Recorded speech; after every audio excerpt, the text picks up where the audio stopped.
My dear friend, welcome to another edition of our program where we handle topical issues in life and we use scripture to inspire us on what to do in certain situations. Today we are handling a societal issue that is not only now but was even rampant in the days of the scripture, when the scripture was written, even in the days of Jesus Christ. We are trying to reflect on the question that Simon Peter asked in the Gospel according to Matthew chapter 18 verse 21. He asked the question to Jesus. He said, how many times must I forgive somebody who has offended me? And he went further to say, should it be 7 times? Jesus in the following verse, Matthew 18:22, responded this way, it should be 70 times 7. 70 times 7 is 490 times. Do you think Jesus Christ was saying that we should take a book and be keeping record and be counting the number of times people have offended us?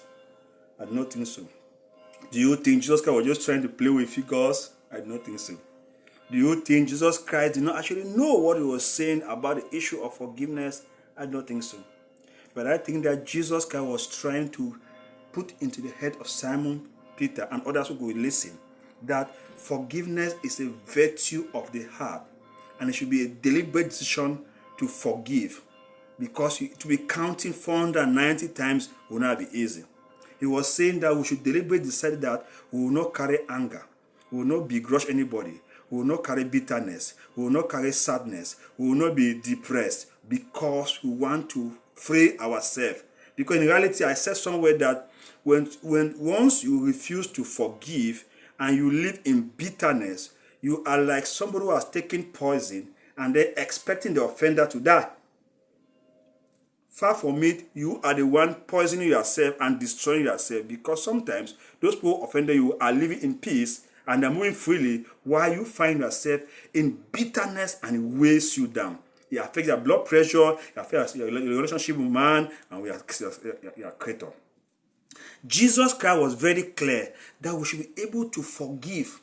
Look at the very good illustration given in the Gospel according to Matthew 18:23 to 34. Jesus illustrates about the relationship between colleagues and their boss. There was this guy in the scripture who was owing his master about 100,000 euros. So when the time came for accountability, the master discovered that the guy has not paid, and he asked the guy to pay. The guy could not pay. So the master promised to sell off the guy, his wife and children, to repay the debt, and they throw in jail, whatever. This guy went down on his knees and begged his master, said, Master, please be patient with me. That's actually his words. Be patient with me, I will repay you. And he begged and begged and begged. The master felt pity and said, okay, good, fine. Your debts are cancelled. Consider paid, though not paid. You are a free man, now you can go. Oh my God.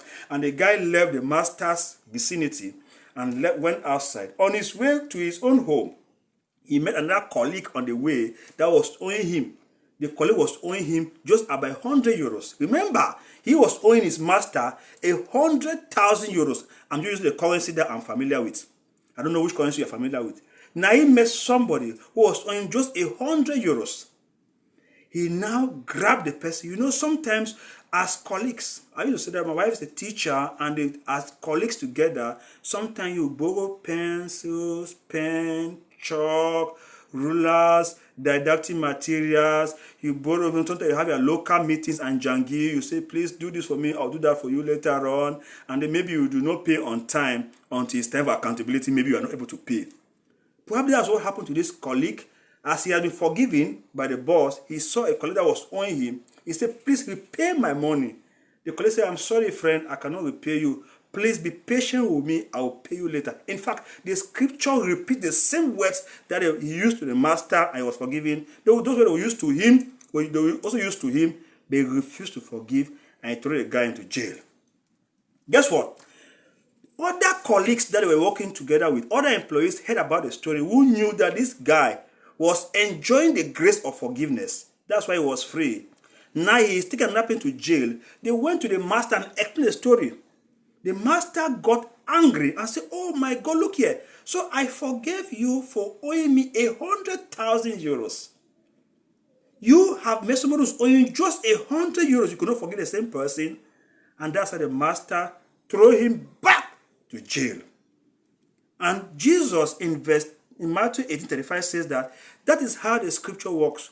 The way God is going to treat us, the way we are treating other people. Dear friend, life is like a relay battle. Let us learn to take what we enjoy and share with others. I always say that in life, to enjoy more, you should rather be a tunnel and not a reservoir. You get that? So tunnel, it can go through. Reservoir, it can get stuck. We should be able to be those people that can transfer the grace we enjoy to other people. Are you blessed in a way? Use that blessing to bless others, because you are blessed to be a blessing. Look at the next story that we'll find in the Gospel according to John chapter 7. I think verse 3 to John 8 verse 11. Let me quickly say that some Bible version do not have this story or all. It's a story about a woman caught in the act of adultery. She was brought to Jesus, and then they told Jesus that this woman was caught in adultery, and so by our law, of the law of Moses, she's supposed to be hanged, killed. Jesus Christ stooped down and was sat on the floor, and it says that he who had not committed any sin should throw the first stone. Remember, these were Pharisees. These were spiritual guys in the eyes of the public. When they heard that, they started leaving one at a time. Nobody threw a stone. When Jesus Christ got up, he saw the woman and said, has nobody condemned you? Where are they? And then the woman said, nobody has condemned me. Jesus Christ said, because they have not condemned you, I will also not condemn you. But, this is the pointer, but go and live a life free of sin. My dear friend, what is the scripture teaching us here? Forgiveness is not an issue of counting the number of times, but it should occur as much as we find ourselves in that situation. And Jesus was saying here that if God was to expose the sin that some of us commit in hidings, many will not be able to preach. If God was to expose the sin that some of us commit, many will not be able to go to church, will not be able to drive the car they drive. Many will be bankrupt. If God was to expose the sin that some of us live in, many, their marriages will crumble. Many will find themselves in a frustrated situation, because most often, those who are there to take care of people's sins commit even bigger sins, but they have crafted means to go around. My dear people of God, I encourage us this day, let us learn to forgive. Because I dare say that the inability to forgive is a practical display of hypocrisy. Did you get that? You know what? If we keep hypocrisy aside and we bring integrity and honesty, we will forgive freely, because we are a product of forgiveness.